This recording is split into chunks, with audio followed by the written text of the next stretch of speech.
Welcome, ladies and gentlemen, to All Things Football on the Finished Article. It's your boys Shazad and Shazad back again, the dynamic duo.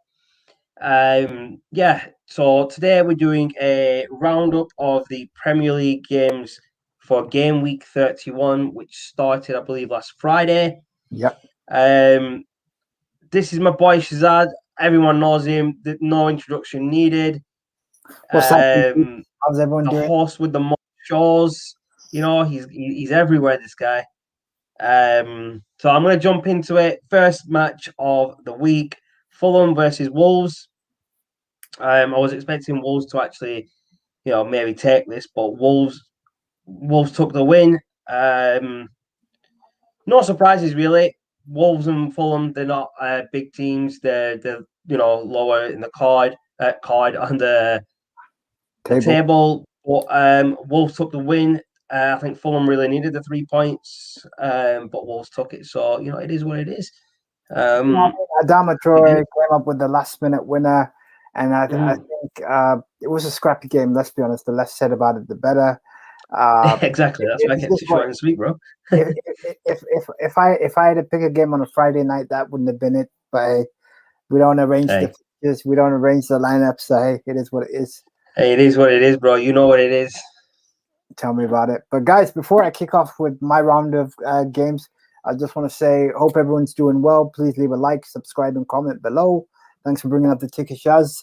And a special Ramadan Mubarak to everyone that's celebrating it. Yes, people. Ramadan Mubarak to everyone. Anyone who started today, anyone who's starting tomorrow, Mubarak to everyone. And I hope it's successful and it goes well. Inshallah. Anyway, boys, moving on. What can I say, man? Either I'm a mind reader or I just... My man predicted this one. Because Man City versus Leeds. Now, let me tell you something about this game. Man City absolutely smashed Leeds. I have no idea how they did it. Stuart Dallas came out with a double. And Man City was insane. But do you know what, Shaz? The best thing about this is that it was 1-0 to Leeds. And I believe they had a red card in the game. Yes. And then Man City came back to draw 1-1. At that point, I thought, right, it's over for Leeds. But Leeds came back from that and still scored a winner. That shows good character, man, for the whole team. I think what it shows to me, more so than anyone else, is anybody that tries to go toe-to-toe with Man City can beat them. They've just got to be willing to take the risk. Yes, 90%. They're not unbeatable, are they? That's the main thing. They're not thing. unbeatable. And for me, it just shows that you've just got to be able to exploit their weaknesses in defense, which they do have, because they love to play on the front foot. And what a positive result for Leeds, keeping them, pushing them higher up in the table and securing their Premier League status for another year. And Man City, well, let's be honest, they're still running away with the title. They're still going to run away with the title. I don't think this loss is going to hurt them massively. No, it'll upset them that they lost to a team who's just come up from the Championship. Yeah. But it happens to some of the big clubs have lost to people that have come up. I think a couple of seasons ago, well, not a couple of seasons ago, a while ago now, when United won and Burnley came up, United got beat by Burnley. It happens. But yeah, let's move on. Yeah, go on. Going to go on to Liverpool taking on Aston Villa. Aston Villa took the lead with a goal from Ollie Watkins.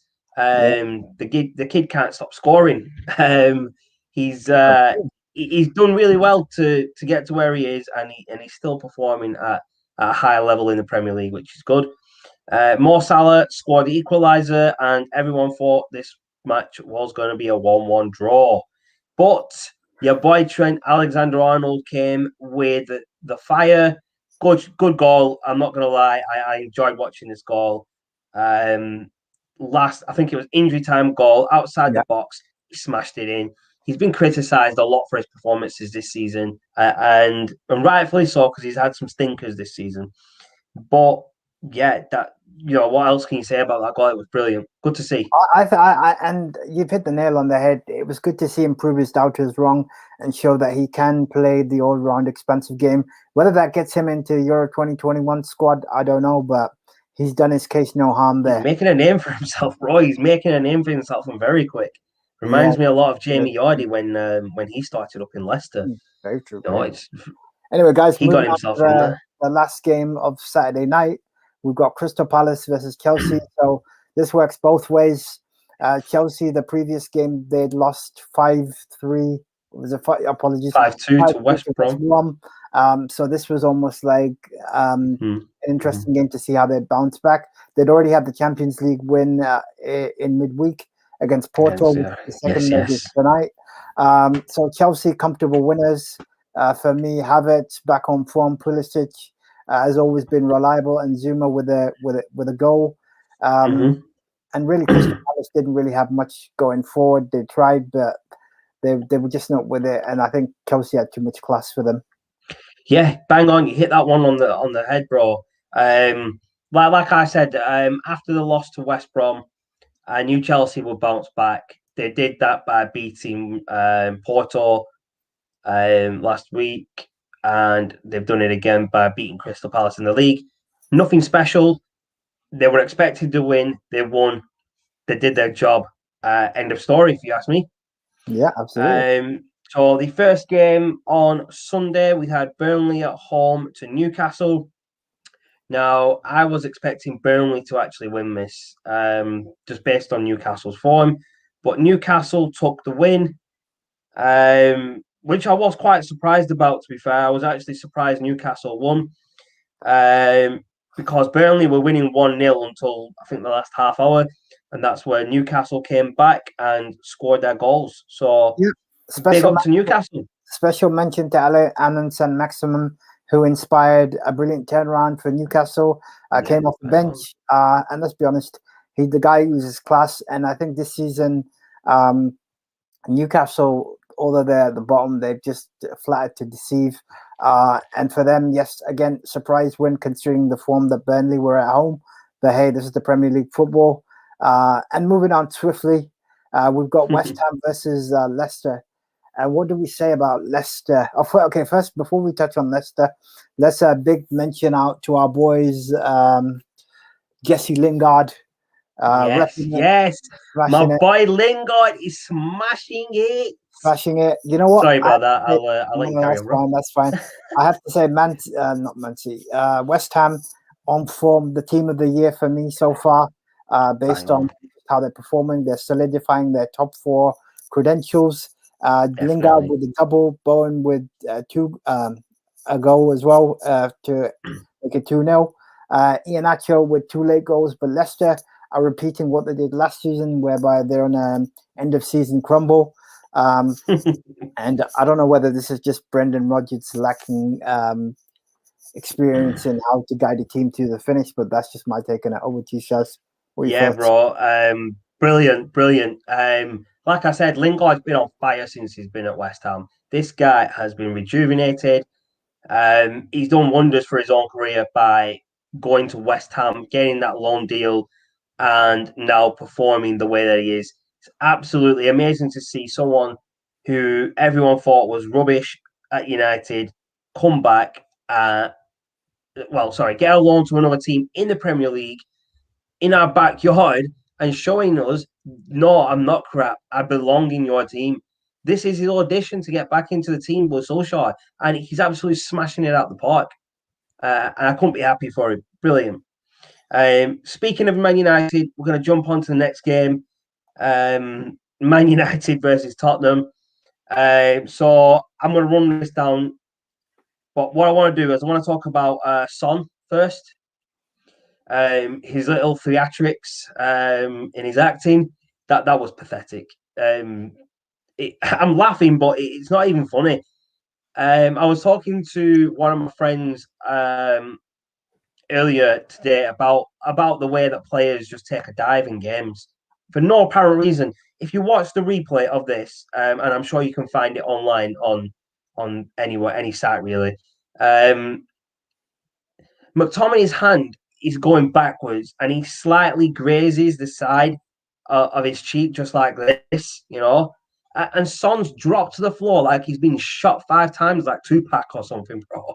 It was laughable, man. It was just so laughable. I'm not even joking. I was literally screaming at the TV when I watched the replay, and I was giving the ref so much grief. How did the referee watch the replay and still give that as a foul? No, this is unbelievable. Shaz, this is the problem. So it's not actually a foul in modern day football, but now with the addition of VAR, what happens is they slow the game down to a minuscule moment where it looks like when you actually watch it on slow replay, it actually looks like a foul. But I mean, if you're having the referee's not that stupid, bro. Like, let's be honest, referees aren't stupid. People aren't stupid when they can see a replay, they see a foul, it's a foul. But this was definitely not a foul. I can't see how any Premier League referee has given that as a foul. It just goes to show the standard of refereeing in the Premier League. It's shocking. But I'm going to jump onto the game itself. My big man Fred, coming with the goal to bring United back level 1-1 after Son scored in the first half. What a goal by Fred. He doesn't score many, but when he scores, they're wonders, bro. He does it good for the team. Then you had Cavani with his diving header, and it was still edgy, the game towards the end. And then Cavani put the game away in the 96th minute in injury time. Not Cavani, sorry, Mason Greenwood put it away with another good goal from him. Absolutely, I think for me, you've just summed it up. It's funny because United's away form has been imperious, and I think they're showing form at the right time. Now, whether it justifies them being a successful season, we'll find out if they can go and win a trophy. Well, let's be honest. This is something we're going to touch on in another video, but I'm going to touch on it a little bit briefly. What do people class as a successful season? Right? Because the reason I'm asking is just because some people will class it as you have to win a trophy, or some people will class it as no, we finished in a good position, we didn't get relegated, we did a double over our rivals. These are the things that people take into account. So leave your comments and thoughts below what you think is actually a successful season, not just for Man United, but for overall. So let's say teams like West Ham, who don't, let's be honest, don't win many trophies. Everton, what's a successful season for these type of clubs? I know what a successful season is for the bigger clubs like United, City. Winning trophies is a successful season for any team. But without winning a trophy, can a team have a successful season? That's the question I want to ask. But I'm going to let Shaz run off the next game before the next game, the last game we had on the Sunday night was Sheffield United versus Arsenal, and again a mismatch. Lacazette with a ball, Martinelli with another goal, Ceballos and Arte with the assist. I guess not really much to say about this apart from Martinelli scoring his first goal since the start of January for Arsenal to end a run of 4 games without a win. And let's be honest, Sheffield United were there for the taking. They're getting relegated. Unfortunately, this season they haven't been good enough. I like them as a team, and I liked it when Wilder was in charge. But unfortunately, I think it's just not been their year. But not really much else to say about this. Yeah, no, definitely, bro. You got to hit it on the head. Arsenal, winning, no surprises. They should be winning these games week in, week out when they're playing these type of teams. That Arsenal should be winning. They've got the quality of in the team. They've got Lacazette, they've got Aubameyang, Odegaard. They've got other players around them three that that show that quality. So they should be winning games like this. So, as I said, no surprises at all. Jumping on to the next game, West Brom coming off a 5-2 win at Chelsea to take on Southampton. West Ham won. They got a penalty in the first half to get the 1-0 advantage. They got another goal pretty quickly, and then in the second half, towards the last 20 minutes, we had a third goal. I think after the second goal, it was over. Southampton weren't coming back, I don't think. I mean, if you look at the stats, I've just brought them up here. Possession-wise, Southampton had 61% possession over West Brom. So West Brom had 39% possession and still won the game 3-0. So to anybody who thinks that football is all about possession, no, it's not. It's about the goals. And this proves it. West Ham had 49% to 61 and still won 3-0. Not just a 1-0 win, 3-0. A very, very convincing win. Sorry, guys, just a correction. What Shaz is referring to is West Brom, not West Ham. Sorry, West Brom. I got that wrong. That's my bad. Yeah, West Brom. But actually, one other thing, and I don't know if we mentioned it or not, is that West Brom should have actually had a fourth. They had one disallowed through VAR, which wasn't actually an offside, but because VAR had already made the decision, they couldn't reverse it. And again, this is another stupidity of VAR overcomplicating the game. For me, it exposes two things. The technology needs a little bit more work, and the referees in this country are just shocking. There's just like silly mistakes. It's just definitely. Anyway, guys, I'm going to wrap it up by reviewing the last game. There's 2 more games left, isn't there? No, there's Brighton Everton, the last game of the day. My bad, bro. My bad. I'll let you finish off. I thought there was another game. That's how bad the Brighton Everton game was. That Shaz is looking. It's like it wasn't even there. Do you know what I mean? Exactly. Yeah, I'll let you run this one down, and I'll give my thoughts on it later, bro. I don't know what there is to say about this apart from Brighton edging closer to safety, and Everton. To be honest, since the early start of the season where their form was picking up, they've just literally flopped. They've just gone off the boil. Yeah. No, of course. What can you say about this game? To be honest, Everton have got the quality to win this game. Right, they've got James Rodriguez, not just Rodriguez, but they've got other players. But I'm going to point him out because he's probably their best player.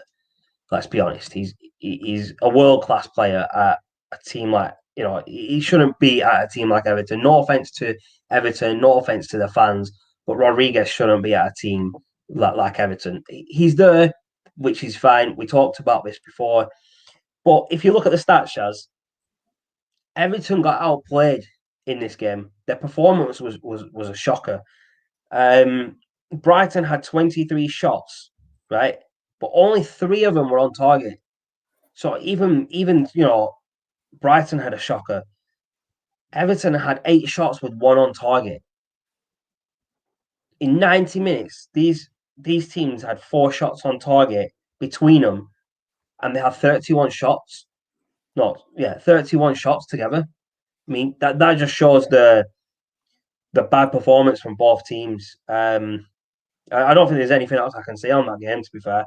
It was a shocker. It was a poor draw, basically.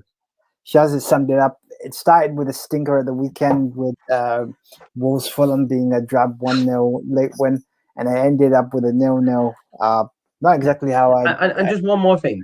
This game, if you think about it, Shaz, it was last night, around 8 o'clock kickoff, yeah? Yeah. Prime time football, Monday night football, on the day that pubs and things are back open. And what game do we get? We get Brighton versus Everton in a 0-0 draw. I mean, the people at them pubs and out in them beer gardens must have been disappointed watching that. I'm not saying it was good. It was just a shocker. I can't even explain what I'm thinking of that. To be fair, bro. No, I think that about wraps it up. I mean, thank you guys for tuning in. Definitely. The fixtures. Please leave a like and subscribe below, and leave us some comments on what you thought of the weekend's games. And until next time, we will catch you soon. Take it easy. Yes, people. As Shaz said, hit the like button on the videos you like, which should be all of them, I hope. Leave comments. Like I said, leave your comments on what I was talking about before. What's a successful season? We will be doing a video on that. And if there's comments that we can see on this video, we'll bring them up in that video. Hit the subscribe button. Get yourself subscribe to the channel. We're here for the long haul. We're going to be bringing more content. There's going to be more segments added. At the moment, we have 3 segments. We have all things football, all things WWE, and all things Sky Blue. My boy Shazad here. My boy Shazad here is on all 3 of them as the host. So that's why I'm calling him the host with the most shows. He's beating me at the moment, 3-2. And one more thing before we finish. We are at 50 subscribers. So we're halfway on that race to 100. Please help us with that push to 100. Like I said, once we hit 100, there will be a prize for someone who has subscribed between 0 and 100. And yeah, thanks everyone for tuning in, and see you in the next video. Yeah, guys, see ya.